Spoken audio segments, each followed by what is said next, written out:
নমস্কাৰ ক্লাছ 9ৰ সমাজ বিজ্ঞানৰ অৰ্থনীতি বিজ্ঞান খণ্ডৰ আজি দ্বিতীয় অধ্যায় বুজাব লৈছোঁ মূল অৰ্থনৈতিক সমস্যা। অৰ্থনৈতিক সমস্যা হৈছে সমাজৰ আৰ্থিক কাৰ্যাৱলীৰ ক্ষেত্ৰত দেখা দিয়া সমস্যাবোৰ। দৰিদ্ৰতা আৰু অসমতা। দৰিদ্ৰতা হৈছে পৃথিৱীৰ দেশে সন্মুখীন হোৱা এক জ্বলন্ত সমস্যা আৰু দৰিদ্ৰতাৰ অৰ্থ হৈছে এনে এক অৱস্থা যিটো অৱস্থাত এজন মানুহে দৈনন্দিন জীৱনত ব্যৱহৃত হোৱা প্ৰয়োজনীয় যিবোৰ মৌলিক প্ৰয়োজনীয়তা যিবোৰ আছে সেইবোৰ সুবিধা আহৰণত ব্যৰ্থ হয়, অৰ্থাৎ সেইবোৰ সুবিধা নাপায়। উদাহৰণ খাদ্য, বস্ত্ৰ, বাসস্থান, শিক্ষা আৰু স্বাস্থ্য। সম্পদ আৰু আয়ৰ অসম বিতৰণ, অৰ্থাৎ দেশখনত সম্পদ আৰু আয়ৰ বিতৰণ সমান নহয় আৰু সেই বিতৰণ সমান নোহোৱাৰ বাবেই দেশত ধনী আৰু দুখীয়াৰ মাজত ব্যৱধান বৃদ্ধি পায়। সম্পদ আৰু বিতৰণ যিমানেই অসমান হৈ যাব সিমানেই দৰিদ্ৰতাৰ সমস্যাও বৃদ্ধি পাব। দৰিদ্ৰতাৰ সমস্যাৰ সমাধানৰ বাবে সম্পদ আৰু আয়ৰ বিতৰণৰ ক্ষেত্ৰত কিছু সমতা দিয়াৰ ব্যৱস্থা কৰিব লাগিব। দৰিদ্ৰ সীমাৰেখা। দৰিদ্ৰ সীমাৰেখা হৈছে এনে এক ৰেখা যি ৰেখাই এটা সীমা নিৰ্ধাৰণ কৰি দিয়ে, নিম্নতম সীমা নিৰ্ধাৰণ কৰি দিয়ে আৰু দৰিদ্ৰ আৰু অদৰিদ্ৰ সেই সীমাৰেখাৰ জৰিয়তে ভাগ কৰা হয়। দৰিদ্ৰ সীমাৰেখা প্ৰধানকৈ কেলৰি ভিত্তিক নিৰ্ধাৰণ কৰা হয়। গাঁও অঞ্চলত যদি কোনো এজন ব্যক্তিৰ দৈনন্দিন 2400 কেলৰি খাদ্য আহৰণ কৰিছে তেতিয়া তেওঁ অদৰিদ্ৰ, আৰু যদি 2400 কেলৰি খাদ্য আহৰণ কৰিব নোৱাৰে তেন্তে তেওঁক দৰিদ্ৰ বুলি কোৱা হয়। চহৰ অঞ্চলত 2100 কেলৰি খাদ্য আহৰণ কৰিব নোৱাৰিলে তেওঁক দৰিদ্ৰ কোৱা হয়। যদি 2100 কেলৰি ওপৰত খাদ্য আহৰণ কৰে তেন্তে তেওঁক অদৰিদ্ৰ বুলি কোৱা হয়। দৰিদ্ৰ সীমাৰেখাৰ এটা চিত্ৰ আঁকি বুজাইছোঁ মই। 0 to 2400 এইটো হৈছে গাঁৱৰ অঞ্চলৰ কেলৰি আৰু 0 to 2100 এইটো হৈছে চহৰ অঞ্চলৰ।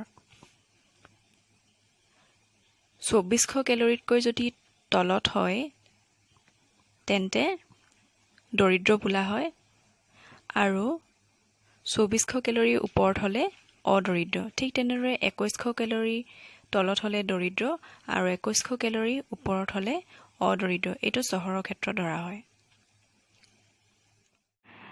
এতিয়া বুজাব লৈছোঁ দৰিদ্ৰতাৰ কাৰণসমূহ। দৰিদ্ৰতাৰ কাৰণসমূহ প্ৰধানকৈ তিনিটা ভাগত ভগোৱা হৈছে: ঐতিহাসিক, অৰ্থনৈতিক আৰু সামাজিক।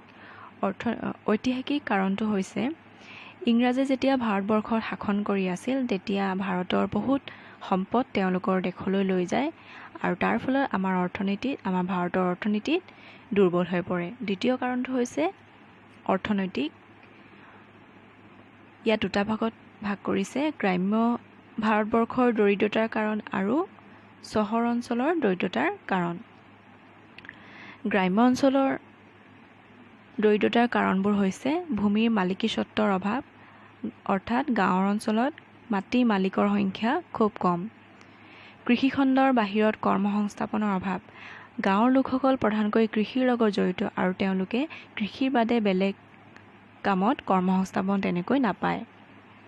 কৃষিখণ্ডত উদ্ভৱ হোৱা ঋতুজ নিবনুৱা হৈছে বছৰৰ আধা সময় নিবনুৱা হিচাপে থকা আৰু আধা সময়ছোৱা বনুৱা হিচাপে কাম কৰা, অৰ্থাৎ কৃষি ক্ষেত্ৰৰ কাম যিহেতু ছমাহজুৰি চলি থাকে, সেই ছমাহ সময় তেওঁলোক বনুৱা হিচাপে কাম কৰে, বনুৱা হৈ থাকে আৰু যেতিয়া কৃষি ক্ষেত্ৰৰ কামো নাইকিয়া হয় তেতিয়া তেওঁলোক নিবনুৱা হিচাপে থাকিবলগীয়া হয় আৰু সেয়ে তেওঁলোকক ঋতুজ নিবনুৱা বুলি কোৱা হয়।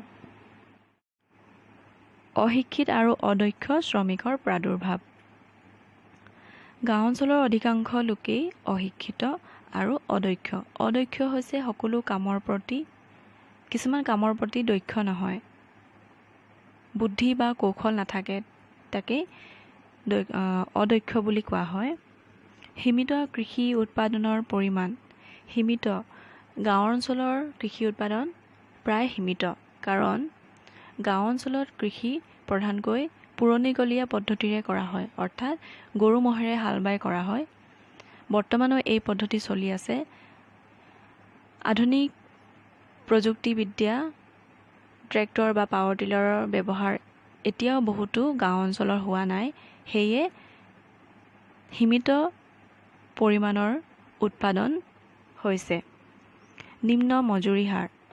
গ্ৰাম্য অঞ্চলত যিসকল কৃষি বনোৱা আছে তেওঁলোকৰ মজুৰি হাৰ খুবেই কম, সেয়ে তেওঁলোকে দৰিদ্ৰতাত ভোগে।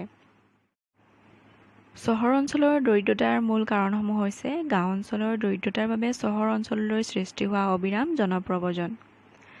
যিহেতু গাঁও অঞ্চলৰ মানুহে কৰ্মসংস্থাপন নাপায়, নিম্ন মজুৰি, সেয়ে তেওঁলোকে কৰ্মসূত্ৰে কৰ্মসংস্থাপনৰ বাবে তেওঁলোক চহৰলৈ প্ৰব্ৰজন কৰে আৰু তেতিয়া চহৰৰ লোকসকলে গাঁৱৰ পৰা অহা লোকসকলৰ বাবে তেওঁলোকো দৰিদ্ৰতাত ভুগিবলগীয়া হয়। আৱাস গৃহৰ অভাৱ। যেতিয়া গাঁৱৰ পৰা চহৰলৈ জনপ্ৰব্ৰজন হয় তেতিয়া জনসংখ্যা বৃদ্ধি পায় আৰু তাৰ ফলত বাসস্থানৰ অভাৱে দেখা দিয়ে, খোৱাপানীৰ সমস্যাই দেখা দিয়ে। দূষিত পৰিৱেশ আৰু বস্তি অঞ্চলৰ সৃষ্টি।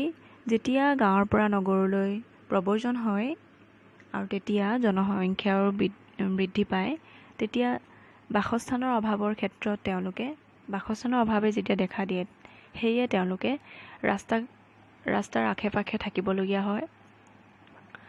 ষ্টেচনৰ আশে পাশে থকা ঠাইসমূহত তেওঁলোকে সৰু সুৰাকৈ কিছুমান ঘৰ সাজি লয় আৰু এইদৰে দূষিত পৰিৱেশো সৃষ্টি হয়, কাৰণ তেওঁলোকৰ ঘৰটোৰ বাহিৰে তেওঁলোকৰ খুব মেৰামতি খুব ভাল নহয় আৰু শৌচালয়ৰ অভাৱ থাকে তেওঁলোকৰ। য'তে ত'তে শৌচ কৰাৰ বাবে তেওঁলোকৰ তাত দূষিত পৰিৱেশ গঢ়ি উঠে। এইবোৰ কাৰণৰ উপৰি সামগ্ৰিকভাৱে জনসংখ্যা বৃদ্ধিয়ে পৰিয়ালৰ সঞ্চয় ক্ষমতা হ্ৰাস কৰাৰ ফলত বিনিয়োগৰ বাবে মূলধন সীমিত হৈ পৰাত অৰ্থনৈতিক উন্নয়নৰ হাৰ উৎসাহজনক হোৱা নাই। এনেবোৰ কাৰণত পৰিয়ালৰ যিটো সঞ্চয় ক্ষমতা,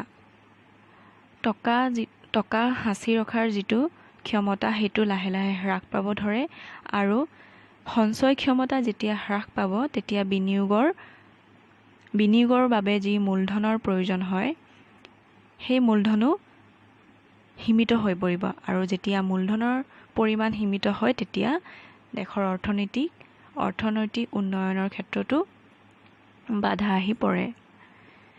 ইয়াৰ পিছৰ কাৰণটো হৈছে সামাজিক কাৰণ।